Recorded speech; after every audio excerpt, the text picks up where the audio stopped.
நாரத முனிவர் வாழ்க்கை வரலாறு 13ஆம் பகுதி. அதை ஏன் கேட்கிறீர்கள் தந்தையே? திருமாலை சேவிக்க வைகுந்தம் சென்றேன். என்னை கண்டதும் லக்ஷ்மி தாயார் எழுந்து ஓடினார்கள். மகன் போன்ற என்னை கண்டுமா தாயார் ஓட வேண்டும்? நான் தான் துறவியாயிற்றே என்றேன். அவரோ நீ முற்றும் துறந்தவன் அல்ல, சாதாரண மனிதர் போல் மாயைக்கு ஆட்பட்டவன் என்றார். அதை நிரூபித்து வைக்க பூலோகத்தில் பெண்ணாக பிறக்க வைத்தார். எனக்கு குழந்தைகள் பிறந்தனர். அவர்கள் போரில் மாண்டனர். நான் பாசத்திற்கு கட்டுப்பட்டு அழுதேன்.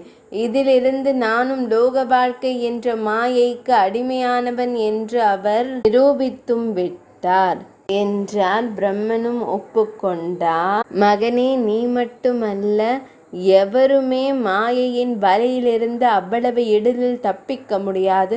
உன் தாய் சரஸ்வதியை படைத்த நானே அவள் மீது ஆசைப்பட்டு தானே சிவனிடம் தண்டனை பெற்றேன். மாயையின் வலையிலிருந்து மீற முடியாது என்று கூற முடியாது. அதற்கு கடுமையான மனப்பயிற்சி வேண்டும். நீ மீண்டும் பூலோகம் செல். ஞானமும் வைராக்கியமும் இருந்தால்தான் மாயை எனப்படும் உலக ஆசையிலிருந்து மீள முடியும். அதை பெற்று வா என்றார். ஞானத்தையும் வைராக்கியத்தையும் பெறுவதற்குரிய வழிமுறையையும் பிரம்மனிடம் கேட்டு தெரிந்து கொண்டார். பூலோகத்தில் விசாலை என்ற நகரத்திற்கு வந்தார் நாரதர். அங்கே 4 ரிஷிகுமாரர்கள் இருந்தனர். அவர்களும் ஞானத்தையும் வைராக்கியத்தையும் பெற்று அதன் மூலம் உலக ஆசையை முழுமையாக துறக்க வழி தேடிக் கொண்டிருந்தனர். ஒருமுறை அந்த ரிஷிகுமாரர்கள் நாரதரை சந்தித்தனர். மகரிஷி, நாரதருக்கு தெரியாத விஷயமா? எல்லா லோகங்களிலும் சஞ்சரிப்பவர் ஆயிற்றே அவர். அவர் தம் கோரிக்கையை சொல்வோம் என்றவர்களாய் ஞானத்தையும் வைராக்கியத்தையும் பெறும் ஆலோசனையை கேட்டனர். நாரதர் முகம் வாடி போனார். மகரிஷி, திடீரென நீங்கள் வாட்டம் கொள்ள காரணம் என்ன என்றனர் குமாரர்கள். குழந்தைகளே, இப்போது கலி பிறந்து விட்டது. நீங்கள் தேடும் அதே ஞானத்தையும் வைராக்கியத்தையும் பெறவே நானும் பூலோகம் வந்தேன். ஆனால் அவை இனி நமக்கு கிடைக்கும் என்பது சாத்தியமில்லை. ஏனெனில் அதற்குரிய தேவதைகள் நோய்வாய்ப்பட்டு மெலிந்து கிடக்கின்றன. வாருங்கள் என்னோடு, நான் அந்த இடத்தை காட்டுகிறேன் என்றார். அங்கே ஒரு இளம் பெண் படுத்திருந்தாள். அவளால் எழவே முடியவில்லை. படுத்தபடியே கண்ணீர் வடித்து கொண்டிருந்த அவள் நாரத முனிவரையும் மற்ற முனிகுமாரர்களையும் கண்டு எழ முயன்றாள். முடியாமல் மீண்டும் படுத்துவிட்டாள். கைகூப்பி வணங்கவே சிரமப்பட்டாள். அவள் அருகில் அங்கு 2 முனிவர்கள் படுத்திருந்தனர். நாரதர் அவள் அருகில் அமர்ந்தார். மகளே, நீ யார் என்பதை நான் அறிவேன். இருப்பினும் இந்த குமாரர்களுக்கு உன் கதையை சொல் என்றார். அப்பெண் ஈனஸ்வரத்தில் மிக மெதுவாக பேசினாள். குழந்தைகளே, நான் இதோ படுத்திருக்கும் 2 முதியவர்களின் தாய் என்றாள். ரிஷிகுமாரர்கள் அதிர்ந்தனர். அம்மா, இதை எங்களால் நம்பவே முடியவில்லையே. ஆமோ, கன்னி பருவத்தில் இருப்பவர் போல் இளமையாயிருக்கிறீர்கள். தங்களுக்கு 2 முதிய குழந்தைகளா? இது எப்படி அம்மா நிகழ்ந்தது? தமது வரலாற்றை கேட்கும் எங்கள் ஆவல் மேலிடுகிறது. கூறம்மா என்றனர். மக்களே, இவன் என் மூத்த மகன், பெயர் ஞானம்.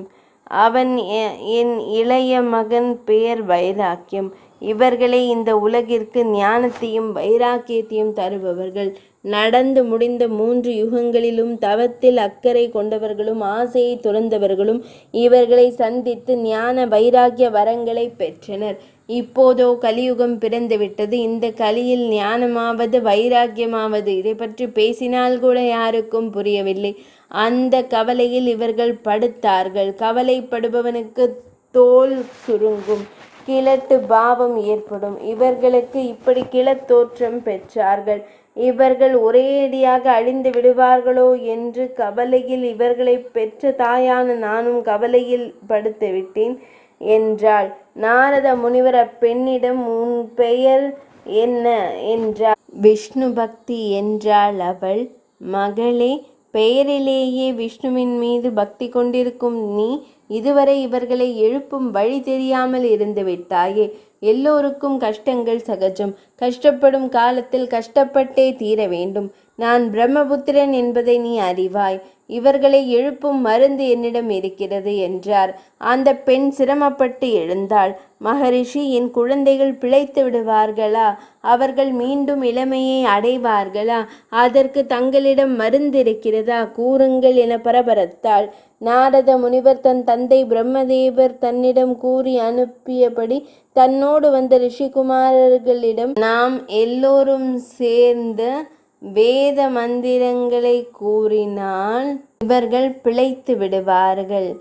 இவர்களிடம் நாம் ஞானத்தையும் வைராக்கியத்தையும் பெற்று செல்லலாம் என்றார். ரிஷிகுமாரர்கள் மகிழ்ந்தனர். மந்திர இந்த இடத்தை நிறைத்தது. வேதங்கள் ஓதி முடிக்கப்பட்டன. ஞானமும் வைராக்கியமும் அசையவே இல்லை. ஆவலோடு தன் குழந்தைகள் மீது கண் வைத்திருந்த விஷ்ணு பக்தி கவலையில் மீண்டும் படுத்து விட்டாள்.